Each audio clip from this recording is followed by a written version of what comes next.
J'avais une activité professionnelle avec des magasins à Lyon et du personnel. En 1984, j'ai eu une très grosse difficulté financière qui a totalement arrêté mon activité. Ça n'a jamais repris. Par la force des choses, je me suis occupé de la conscience, mais en étant dans une situation apparemment précaire. J'ai vécu des années avec une valise ouverte, mes affaires dans une valise.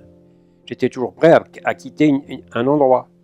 J'avais loué une chambre à Paris pour 3 semaines, 4 semaines, je suis resté 7 ans et demi. Mais au jour le jour, sans que rien n'ait été décidé. Et puis, fin 87, début 88, aux États-Unis, avec Phoebe Loren, j'ai commencé à avoir des messages personnels qui m'informaient quelque part un peu de ce que je faisais ici. On me donnait une information pour me montrer que j'avais quelque chose d'important à faire. Disons un rôle apparemment fort. Mais c'était dit avec beaucoup de délicatesse, parce que ça ne doit jamais diminuer un autre rôle. On s'est incarné ici pour vivre quelque chose que personne d'autre ne peut vivre. Donc chacun joue un rôle parfait. Ce qui est important, ce n'est pas la force des rôles ou l'importance des rôles. Ce qui est important, c'est la joie avec laquelle on joue son rôle. Et donc, j'invite toujours chacun à écouter sa guidance et son intuition, à dire voilà, je veux faire ce qui me va à moi, quel est mon vrai rôle. Parce que c'est en faisant ce rôle que je vais être le plus heureux. Et je parle de faire parce qu'il y a un faire, mais avant le faire, c'est une question de vision, c'est une question d'intention. Donc, quelle est mon intention? Et la sagesse, c'est de revenir toujours à l'instant présent. Il n'y a que l'instant présent. Donc, la question, ce n'est pas ce que je vais faire, c'est comment je suis dans l'instant présent. Comment je suis dans l'instant présent maintenant. Si je ne suis pas bien, je ne suis pas bien. Bon, il y a une raison, donc j'observe ça. Pourquoi je ne suis pas bien? Pourquoi telle personne m'énerve? Pourquoi j'ai une angoisse? Pourquoi j'ai une douleur physique? Pourquoi je manque d'argent, etc. Donc je pose la question, mais ça concerne moi, pas les autres. C'est pour ça que le parcours de Sylvain, c'est bien. Mais ceux qui écoutent ça, c'est leur parcours qui est important. C'est leur vision. C'est leur affaire. Et c'est uniquement au niveau de la vision intérieure qu'on a un choix. En fait, dans le déroulement des choses, on n'a pas le choix. On est complètement acté, on est comme une marionnette. Je parle du petit personnage. Déjà Jésus le disait, il disait de moi-même je ne fais rien, c'est le Père, la source, il l'appelait le Père. C'est la Père en moi qui fait les œuvres, qui agit. C'est quand même clair, et c'est lui qui dit ça. Jésus, quand même, c'est Jéchoua. C'est pas rien. Et ah oui, mon Dieu, mais ça, c'est Jésus, il était formidable. Non, ça y est, on a quitté le message. On n'a pas compris cette notion d'unité fondamentale où il n'y a qu'un seul acteur qui est la conscience. C'est pour ça que la conscience devient quelque chose de primordial avant l'action. C'est ce que j'appelle, moi, mettre le féminin au centre de notre vie. Qu'est-ce que c'est que le féminin? C'est l'accueil, c'est dire oui. Oui à ce qui est. Oui au plan divin. Je ne connais pas les rôles de chacun, mais je sais que l'esprit a tout en main. Je dis oui à l'intelligence qui régit l'ensemble de l'univers. L'univers a été fait pour rêver la séparation. C'est extraordinaire. C'est fait avec une puissance créatrice inimaginable. Mais si tout est un, à ce moment-là, il n'y a pas de mort et il n'y a pas de problème. Il y a des apparences de mort et de problème, bien sûr, parce qu'on a fait exprès de se prendre pour un corps physique. On veut, quelque part, agir et on veut prouver que la séparation est vraie, c'est-à-dire prouver qu'on a des problèmes. Parce qu'on a vraiment l'impression d'avoir des problèmes. Et quand on a l'impression d'avoir des problèmes, à ce moment-là, automatiquement, on veut s'en sortir, donc on veut des stratégies. Je cite le cours en miracle. La présence de la peur est le signe certain que tu comptes sur tes propres forces. Qu'est-ce que c'est tes propres forces? C'est le petit personnage que tu t'es amusé à imaginer être. Mais il n'a aucune force, ce petit personnage. Et donc, tu as peur parce que tu te rends compte que tu es puissant et tu as toujours l'impression d'avoir des choses à faire, mais tu ne sais pas le faire. Parce que tu comptes sur le petit personnage pour le faire. Et quand on dit qu'on a une puissance énorme, ce n'est pas le petit personnage qui a la puissance. Le petit personnage, il est zéro, mais zéro de chez zéro. Donc, ma puissance, elle vient justement par le lâcher-prise. Elle a toujours été là, mais quelque part, je la bloque. Donc, je me sens vulnérable. Je suis vraiment ça, j'ai joué à m'imaginer de ça. Donc, à ce moment-là, je suis terrifié, forcément. Parce que je m'imaginais de ça. Et comme j'ai apparemment des choses à régler, j'ai peur. Et cette puissance, j'en ai peur. Pourquoi? Parce que quelque part, on m'a appris à tout maîtriser, mais je ne la maîtrise pas, cette puissance. Je me rends compte que je suis puissant, mais je ne maîtrise rien. Donc, j'ai des jugements, je suis puissant, mais je n'arrête pas de créer le chaos sur cette planète. Et donc, je ne veux pas revoir. Non, ce n'est pas moi, c'est les autres. C'est eux les méchants, là. C'est là-bas. C'est vraiment ça. Je ne veux pas regarder en moi. Traverse les nuages de l'ombre, toute cette noirceur que tu crois être. Parce que tu te prends pour le personnage, évidemment, c'est noir, ça a peur, c'est jaloux, c'est conflictuel, ça manœuvre, ça ment. Mais ça, c'est rien, ça. Laisse la lumière que tu es te revenir en mémoire. Oui, mais je ne sais pas le faire. Tu peux t'aider avec les autres. Parce que chez les autres, c'est pareil.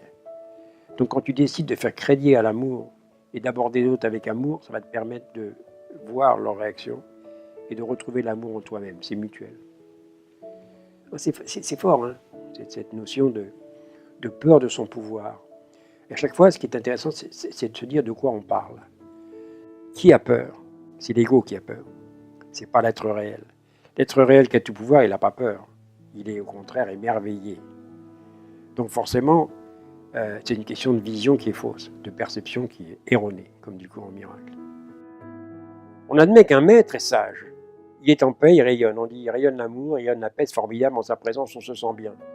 Mais observons, ce maître, il sait très bien que la plupart des gens ne sont pas heureux sur cette planète. Et pourtant, il est en paix. Et on l'admet, parce que c'est un maître. Oui, mais il y a bien une raison pourquoi il est en paix. Parce qu'il y a une autre vision. Et la vision nouvelle qui s'installe peu à peu en chacun d'entre nous, elle entraîne un faire nouveau. Mais elle entraîne après un faire nouveau. Disons que on ne met pas la charrue avant les bœufs. C'est pour ça que la clé, c'est vraiment l'éveil de conscience. La clé de tout. La question, c'est quelle est mon intention profonde? Je cherche un job, par exemple. Bon, j'ai besoin d'argent, il faut payer mon loyer, je vais être viré, là, et bon. Mais qu'est-ce que je veux? Est-ce que je veux un job parce que j'ai besoin d'argent, donc je me perçois pauvre? Et donc, je vais aller traîner la savate et me lever à 6 heures le matin pour aller faire un job que j'aime pas? Est-ce que je veux ça ou pas? Ah oui, mais Sylvain, bien sûr, mais il faut de l'argent. Oui, c'est pas nier. Mais je suis en train de prendre la place de l'esprit, là. Donc, je prends la petite place, je me limite. Je ne suis pas dans le plan divin, je ne suis pas avec le flot de l'abondance infinie que nous sommes. Ah oui, mais j'ai peur, Sylvain. Oui, oui, non, tu as peur, c'est pas évident. Donc, ça prend du temps. C'est pour ça que le courant miracle va nous dire un esprit non entraîné ne peut rien accomplir. Entraîné à quoi? À lâcher prise. Parce qu'on n'a pas envie de lâcher prise. On est bien gentil, mais enfin, en attendant, on va être bouffé. Et puis, si j'ai pas d'argent, ben, je peux rien faire. Ça, c'est le mental. En fait, apparemment, oui. Mais en réalité, non. Parce qu'on a oublié qu'on est créateur. Et on revient à la source. J'ai une difficulté relationnelle avec une femme ou un homme. Hein, une difficulté de couple. Je parle à qui, là? Je m'occupe de qui? L'autre, c'est qui? Oui, mais elle est jalouse, il est abject, il pense qu'à lui. D'accord, ça c'est l'apparence, c'est pas nier. Mais c'est qui ça? Comment est-ce que Dieu, la vie, voit? Mais la vie, c'est lui, c'est elle. Et la vie, elle est sereine et elle dit, je m'émerveille. C'est mon fils bien-aimé, c'est l'expression de moi-même. Donc c'est une merveille. Donc chacun est une merveille. Oui, mais ça paraît pas comme ça. Oui, je sais, ça paraît pas comme ça, on a fait exprès. On a fait exprès de jouer le jeu de la séparation. Donc il y a une invitation à revenir toujours à la réalité. C'est pour ça que ce qui importe, c'est vraiment l'état de conscience. Ça vient avant tout. Ce qui ne veut pas dire qu'on va pas faire des choses. Au contraire, d'ailleurs, c'est fait exprès, on est guidé à faire des choses.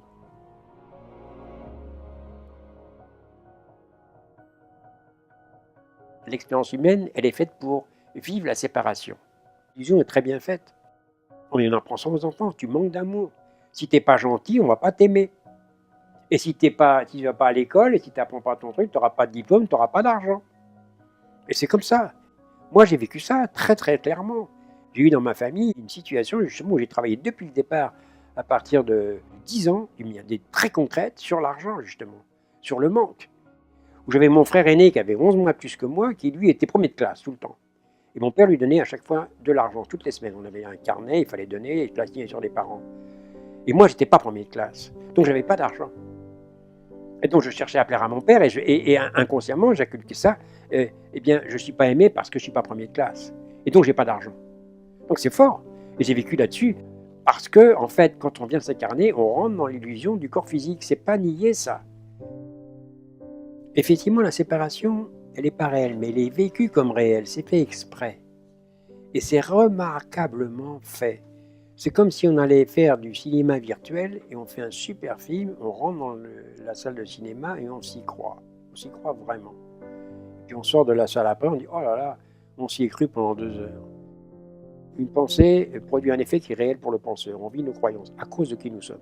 Et donc, Dieu a créé l'homme à son image, c'est ça que ça veut dire. C'est cette création qui est l'extension du Créateur, la manifestation du Créateur. Nous sommes cela. On n'en a pas l'impression, puisqu'on a choisi exprès d'imaginer ne pas être cela. Ça, c'est important. Donc, à chaque fois, la question revient, oui, mais apparemment, ça ne marche pas ton affaire, Sylvain, parce que j'ai l'impression d'être victime, j'ai l'impression de manquer d'amour. Oui, bien sûr, mais j'ai fait exprès. On a fait exprès d'avoir cette impression. C'est pour ça que dans le courant miracle, il nous dit, mais qu'est-ce que ça va vous coûter là? Tout ça, tout ce dont nous parlons là. Ça va tout vous coûter. Seulement, vous allez vous apercevoir que tout, c'était rien. Pour la plupart des gens, c'est pas rien. Il y a des problèmes d'argent, il y a des problèmes d'argent, il faut les résoudre. Ben non, il n'y en a pas. Mais dire comment il n'y a pas de problème d'argent? Non. Quand il dit qu'il n'y a aucun problème, je n'ai pas dit qu'il n'y avait pas de problème apparent. Apparent, il y a des milliards de problèmes. Il y en a plein. Mais en fait, il n'y en a qu'un seul. C'est la croyance à la séparation. Et tant qu'on croit à la séparation, effectivement, on a l'impression que les problèmes sont réels. Donc on a vraiment l'impression d'être victime. On a vraiment l'impression d'être en danger. Parce qu'on se prend pour le corps physique. Et c'est une fin ultime. Donc on comprend tous les appels au secours. On comprend les larmes, les cris de désespoir. Ça ne veut pas dire qu'on cautionne l'intention. Ça veut dire qu'il y a des raisons à tout. Parce que c'est un jeu extraordinaire ici. C'est un jeu où on plonge dans une illusion de séparation très bien faite. On a fait exprès d'avoir l'impression d'être séparé. Et donc avec cette impression, forcément, il y a attaque et défense immédiatement, donc il y a problème. Mais on a oublié qu'on avait créé le jeu, et c'est fait exprès. C'est pour ça dire que dans le courant miracle, Jésus dit en fait c'est tellement bien fait que là où vous êtes mis, vous ne pouvez pas vous en sortir seul. Vous avez besoin de quelqu'un d'extérieur à ce système de pensée dans lequel vous êtes enfermé. Ce n'est pas un système vrai, mais vous y croyez. Et avec tellement de force que vous êtes bloqué dedans. On est en train de regarder vraiment la source du chaos de ce monde, qui n'est pas des choses extérieures, c'est des questions de croyance et de vision intérieure. Et on parle de l'inconscient collectif, très bien, mais qu'est-ce que c'est que l'inconscient collectif? C'est une somme de conscience individuelle. C'est pour ça que c'est au niveau individuel que ça se passe. Et par exemple, mettons le courant miracle, comme tout enseignement, c'est un travail qu'on fait sur soi-même. C'est au niveau de l'individu. Il n'y a que là qu'on a un choix. C'est qu'est-ce que je décide? Quelle est mon intention? Alors évidemment, on revient à des concepts. Oui, mais on parlait tout à l'heure du passé et du futur. Mais on en parle tout le temps dans l'instant présent. Comme dit le courant miracle, la seule réalité du passé, c'est qu'il n'est pas là et que seule sa beauté reste et un sentiment de gratitude. Donc ce qui semble être très difficile, en fait, c'est vrai apparemment, mais en réalité, c'est toujours la même chose. C'est mais dans l'instant présent, là, qu'est-ce que je décide? Qu'est-ce que je veux vraiment? On peut dire oui, d'accord, mais enfin, en temps, j'ai mal à la tête, ou j'ai des problèmes d'argent, ou je suis désespérément amoureux et la personne ne veut pas me voir, etc. Plein de choses comme ça. C'est pas nier ça, surtout pas. Mais peu à peu, on se dit, mais c'est moi qui crée ça, pourquoi? J'aimerais que ça soit différent. Mais en fait, c'est fait exprès. Par qui? Par la conscience, qui n'est qu'amour. Donc, forcément, c'est que je vois mal. C'est que je vois mal, forcément. Donc, à ce moment-là, progressivement, je commence à lâcher un peu mes propres certitudes. C'est pas évident de remettre en question nos propres certitudes. Parce que les gens disent, mais non, mais j'en suis sûr, je suis victime. Ah oui, mais est-ce que tu es vraiment sûr? Est-ce que tu es vraiment sûr? C'est ce que fait le travail de Baron Katie, par exemple, qui à chaque fois, quand il a quelqu'un qui vient, il dit, bon, il reprend et puis il dit, est-ce que c'est vrai? Est-ce que c'est vrai? Est-ce que c'est vrai? Est-ce que c'est vraiment toujours vrai? Et finalement, la personne peu à peu dit, ben non. Mais c'est un travail sur soi-même. Et on ne travaille que sur soi-même. Quand on cherche à l'extérieur, on ne se rend pas compte que si on trouvait une solution, ce n'est pas une solution parce qu'elle va nous échapper, parce que ça vient de l'extérieur. Mais il n'y a pas d'extérieur. Donc forcément, la solution est en nous. Il faut la trouver en nous, pas à l'extérieur. Ça, c'est très clair. Et au début, on ne veut pas voir ça. On ne veut pas parce qu'on nous a appris le contraire. Mais non, on est victime des autres. Donc il faut les punir, il faut les mettre sous clé, il faut les tuer, etc. Non. Non, je m'occupe de moi, parce que c'est moi qui crée ça. Quand on est avec des personnes qui vous font travailler beaucoup, c'est-à-dire qui vous poussent toujours et qui exigent des choses, on a l'impression qu'ils nous descendent, qu'ils nous empêchent de manifester l'amour. Au lieu de rester avec le regard sur eux, mais pourquoi je me crée ça? Pourquoi je suis en train de me créer cette relation? Ça peut être mon père, ma mère, un ami, un conjoint ou une compagne, n'importe. Pourquoi je crée ça? Donc ça concerne moi. Et là, ça change tout. Ça change tout. C'est ça le truc. C'est de me revenir toujours à moi. Pourquoi je vis ça? Et le fait simplement de poser la question, mais honnêtement, en m'occupant que de moi, je vais avoir des vraies réponses. Peut-être pas tout de suite, peut-être progressivement, même sûrement progressivement, etc. Mais c'est comme ça que ça se passe. Donc, quand j'ai une difficulté avec quelqu'un même de très proche, une très grosse difficulté, surtout j'essaie de me dire, bon, mais ok, cette personne me paraît difficile, ça me casse la tête, mais n'empêche que je me suis créé ça, je demande de l'aide à l'esprit. Montre-moi ta vision, parce que toi, tu es en paix. Moi, je ne suis pas en paix avec ça. Mais toi, tu es en paix. Et je veux cette paix-là. Alors, bien sûr, l'ego arrive en disant, si tu ne te défends pas, tu vas être bouffé par les autres, puisque les autres ont des intentions pas claires. C'est des prédateurs. Oui, absolument. Oui, mais je parlais de quoi? Du plan divin. Et qu'est-ce que me dit le plan divin? Il dit, ayez confiance, tout est pris en charge. Par qui? Par vous, par la conscience qui s'occupe de tout. C'est pour ça qu'on dit, oui, qu'est-ce qu'il faut faire? Écoutez votre guidance. Vous êtes parfaitement là où vous êtes guidé à tout instant par cet esprit d'amour qui vous donne des expériences que vous avez choisies vous-même au niveau de l'âme, qui sont le meilleur pour vous et pour tout le monde. Et quand on commence à voir ça, la magie du miracle, c'est de choisir, de décider de voir la vérité, c'est de voir qu'il n'y a que la lumière, il n'y a que l'existence amoureuse, il n'y a que la vie qui se donne elle-même à l'infini. Et comme elle se donne à elle-même à l'infini et qu'elle n'est qu'amour, elle n'a pas de limite. Donc tout est permis. Et donc on a choisi un jeu qui est gigantesque, où finalement, on se réveille, on dit mais j'arrête, ça n'a pas de sens, c'est absurde. Et au lieu d'aller chercher à l'extérieur, de voir des coupables, des boucs émissaires, etc., on dit mais j'arrête ça.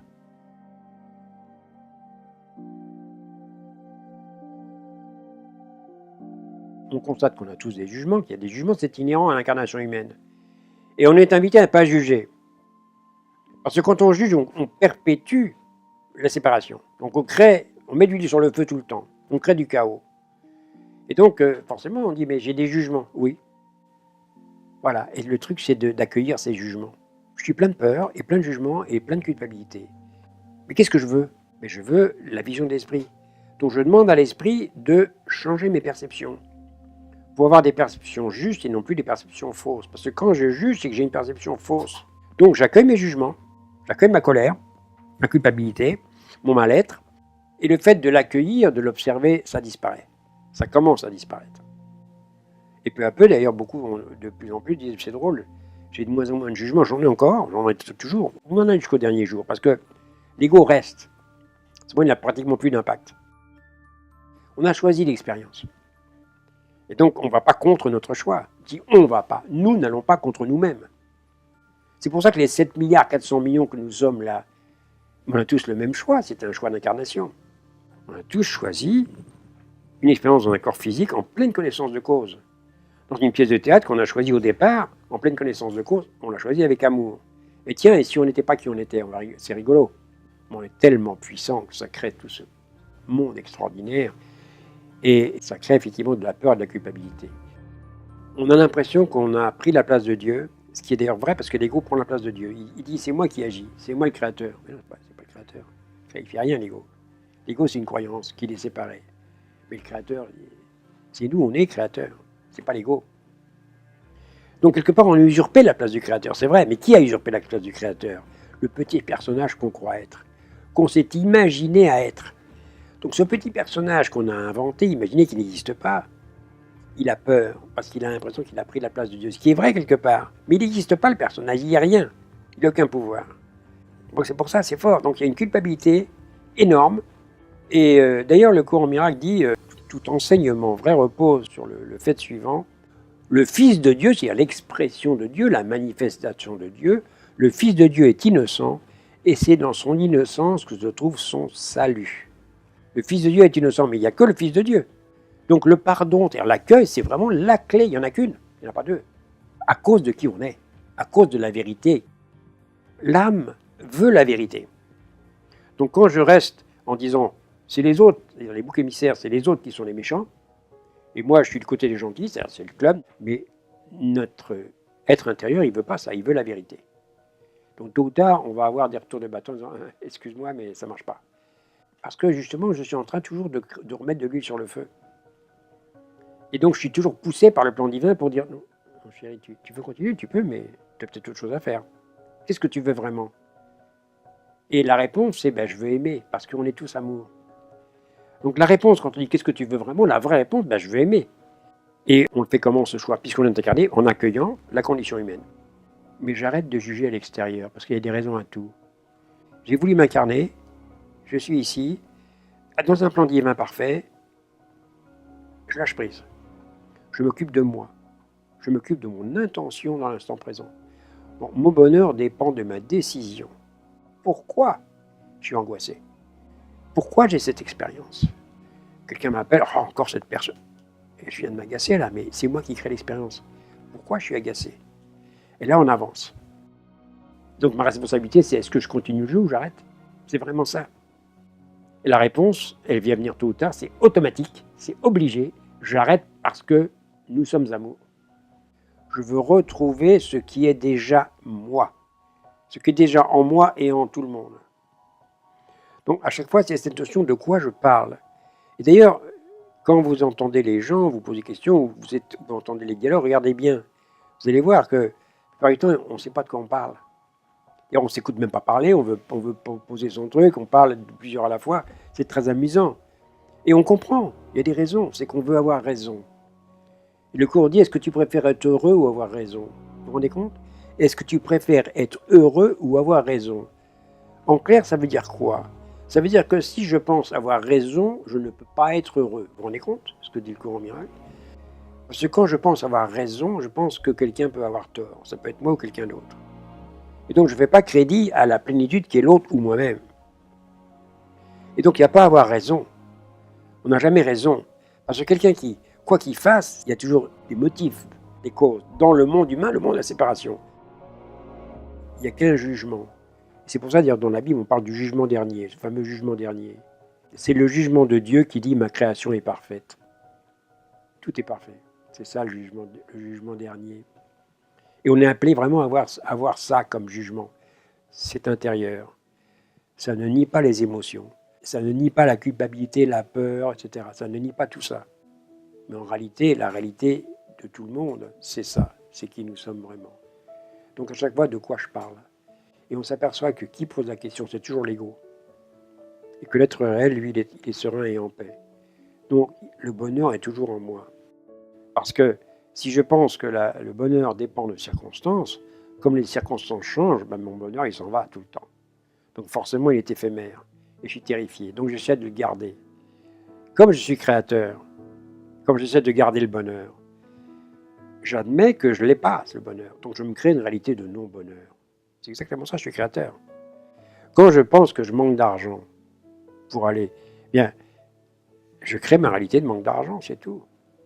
C'est pour ça que l'abondance, c'est un état d'esprit, ce n'est pas des zéros sur un compte en banque ou des billets de banque dans la poche. Ça existe, c'est pas nié. Ça crée des expériences différentes. Mais souvent, c'est très difficile pour ceux qui ont beaucoup d'argent, c'est très difficile d'être libre de l'argent qu'ils ont.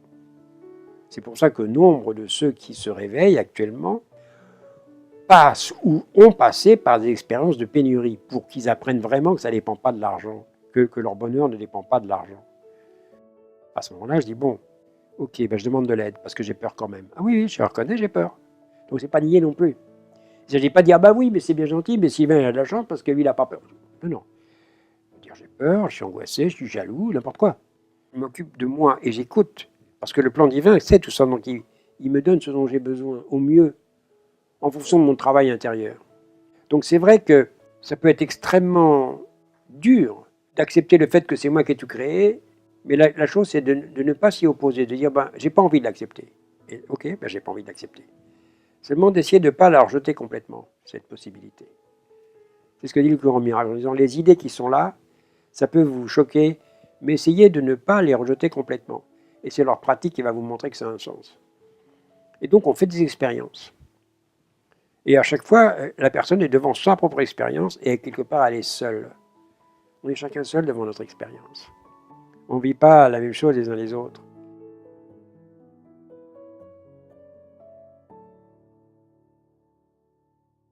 On nous apprend qu'on est aimé sous condition. C'est ce qu'on apprend aux enfants. C'est ça les religions. Les religions, c'est dans les constructions humaines, on le dit clairement. C'est un instrument parmi d'autres. Et ça peut faire des choses extraordinaires. Déjà, s'il y a c'est magnifique, il y a des choses extraordinaires.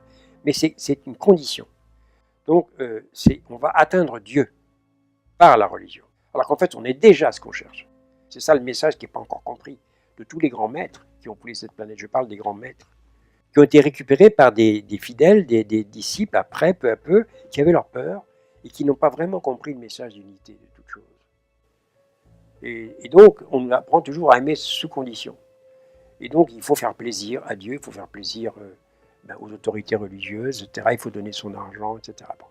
Il faut faire plaisir à l'État, il faut mourir pour sa patrie, etc. Il faut mourir pourquoi? Qu'est-ce que c'est qu'une patrie? C'est un rassemblement de gens, et les autres?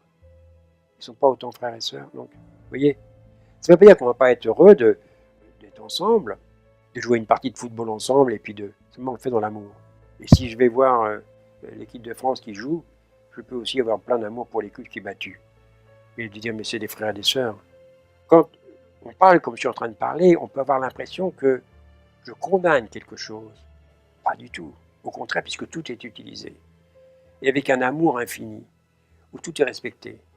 Je suis obligé à ce moment-là de lâcher prise. De dire, mais qui suis-je moi pour avoir un jugement? On m'a appris à donner de la valeur à un tel ou une telle par rapport à un autre. On m'a appris à tout juger. C'est ce que fait l'ego, il juge tout. Pourquoi est-ce que l'ego juge tout? Parce qu'il a peur. Donc ils se sentent complètement en insécurité. C'est vrai, parce qu'un corps physique, c'est vulnérable et ça a besoin d'extérieur apparemment. Les animaux le montrent bien. Ils sont programmés pour attaquer, pour se défendre. Alors on a des beaux films là-dessus, on a des documentaires merveilleux maintenant. C'est intéressant d'aller voir, c'est extraordinaire. Parce que tout le monde mange tout le monde, et tout le monde a des armes d'attaque et des armes de défense. Mais alors quoi? Ah, mais ça change tout, mais c'est parce qu'il n'y a pas de mort, bien sûr. Les fourmis meurent parce que je les vois mourir. C'est pour ça que la nature, la façon dont c'est fait, c'est une image de notre unité. C'est une image de la puissance de l'un que nous sommes. C'est pas réel. Pourquoi c'est pas réel? Parce que ça se termine. Ce qui ne se termine pas, c'est ce qui existe, qui est éternel. C'est la pensée, c'est la conscience. Alors, la question, c'est est-ce qu'on peut atteindre vraiment cet amour ici en tant qu'humain incarné? La réponse, elle est dans ce que nous sommes. On n'a rien à atteindre. C'est ça le piège. On a l'impression qu'on va chercher quelque chose.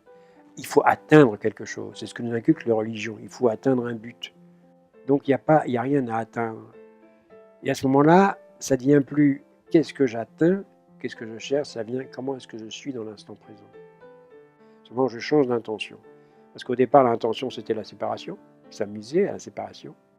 Maintenant, là, non, j'arrête le jeu, mon intention, c'est être davantage dans l'amour, d'exprimer l'amour. Et d'ailleurs, c'est très concret. Parce qu'on peut, le soir, quand on se couche, offrir la nuit en disant, voilà, il y a une nuit, je vais dormir, mais que cette nuit soit offerte, parce qu'on est tous reliés, donc l'esprit s'en occupe. C'est pour ça que souvent je dis, mettons un berger dans les Causses, sur les hauts plateaux au-dessus de Cahors, là-bas, un berger qui garde 25 moutons, que personne ne connaît. Si vraiment il est là en accueil, en amour, il fait un travail colossal, parce qu'il est relié à tout le monde. Donc finalement, on est en train de passer au-delà des apparences, et on ne juge plus par l'apparence. Je vais dans une banque, bon ok, on a vu que les banques, ça domine la planète, l'argent, mais j'ai les employés qui sont là. Etc. Et c'est tout le temps des frères et des sœurs.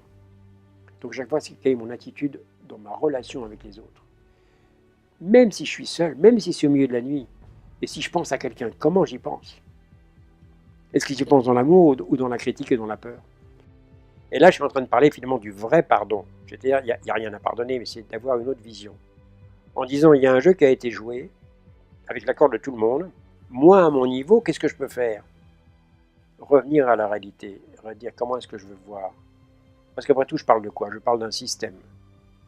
Mais le système, il est fait par qui? Par une somme d'individus. Et au lieu d'essayer de changer le système, c'est à moi de changer la vision que j'ai des individus, c'est-à-dire de la réalité.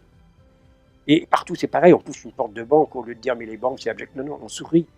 Il y a une personne, il y a un homme, une femme qui est là. Alors on appelle ça des conseillers, tout ça, mais c'est pas intéressant ça. Mais j'ai un être humain qui est là. J'ai un frère, une sœur. À chaque fois, c'est un frère, une sœur, un frère, une sœur, un frère, une sœur. À Wall Street, c'est pareil. Alors bien sûr que je vois des gens qui sont la tête dans le guidon, qui sont pris dans la... Ça leur mange la tête, etc. Je vais sur les terrains de jeu, je vais dans les champs de course, je vais au casino, je vois cette préoccupation de l'argent. Mais j'ai qui là? J'ai des frères et des sœurs. Et donc on est très au courant de ce monde, de ce qui se passe. Ce monde a un regard différent. On a un regard amoureux. Et c'est par ce regard amoureux que c'est transcendé. Comme ça? Non, il y a une raison. C'est qu'on est un. On a beau avoir des croyances qui sont ce qu'elles sont, qui sont des croyances fausses. On reste un. Actuellement, quand on dit qu'on a beaucoup d'aides qui aident la planète Terre, ils aident à quoi? À construire un réseau de relations entre nous plus affiné.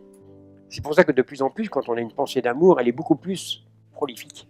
Elle va rayonner davantage.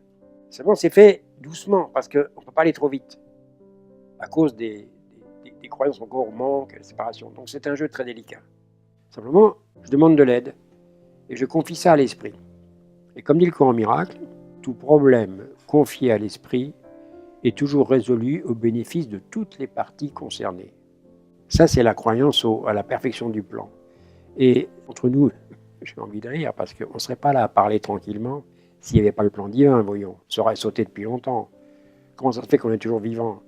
Il y a une puissance qui maintient tout ça. Donc le jeu, apparemment sauvage, qui est joué ici, il a des limites. Quelque part, il est encadré. On est dans un monde extraordinaire, d'une violence inouïe, d'une apparence extrêmement négative, une apparence. Et aussi d'une apparence très positive, parce que de l'amour, il y en a toujours eu partout, des choses extraordinaires de toutes les époques, dans tous les domaines, dans toutes les religions, partout. Donc simplement, c'est un jeu qui est joué. Et maintenant, c'est l'heure d'un réveil. Donc il y a effectivement plus d'écart entre ceux qui décident de changer le jeu et ceux qui veulent s'accrocher au jeu.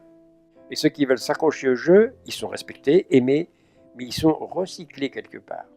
Et l'énergie qui arrive, elle est plus distribuée vers ceux qui sont plus consciemment orientés vers le réveil.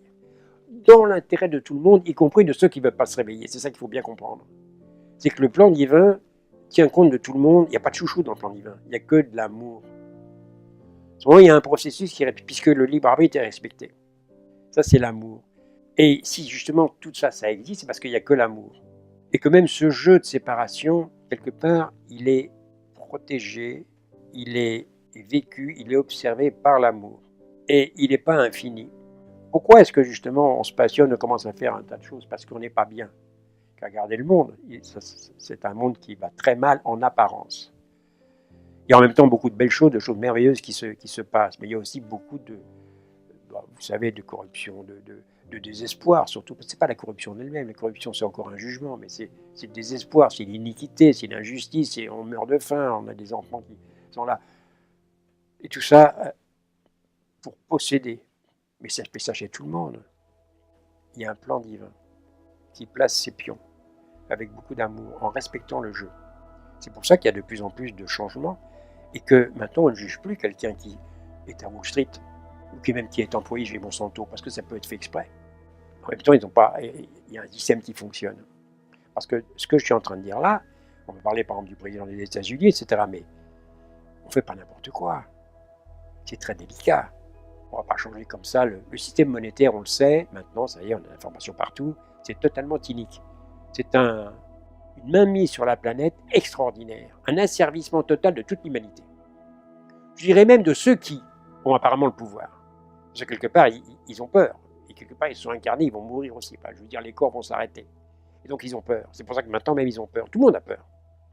Mais le système est fait justement pour engendrer la peur et continuer à essayer de garder le pouvoir par la peur. Et c'est très bien fait. Ça dure depuis très très longtemps. Et il y a un réveil quand même maintenant. Alors la question vient souvent, est-ce qu'il y a des prévisions? Est-ce que, par exemple, toi Sylvain, est-ce que tu prédis une guerre mondiale, etc. Alors je n'ai aucune idée. Et on ne peut jamais répondre à la question. D'ailleurs, même nos guides nous disent on ne répond pas à ces questions-là. Parce que ça dépend de vos choix et on ne les connaît pas vraiment. Moi, ce que je sais, c'est que tout va bien. Et donc, c'est pris en charge par le plan divin.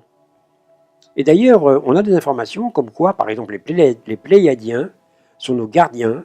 Ils sont à un autre niveau que nous, beaucoup plus évolués, extraordinaires. Ils nous disent, C'est en sécurité, on est vos gardiens. On n'a pas choisi le chaos de la planète. Et ça, c'est fondamental. Donc quelque part, je suis d'un optimisme débordant. Pas un optimisme à 99%. Je suis d'un optimiste 100%. À cause du plan divin. Et ça, c'est quelque chose que je ne peux pas ne pas voir et je ne peux pas ne pas le partager avec mes frères et sœurs. Et c'est ce que je suis en train de faire ici.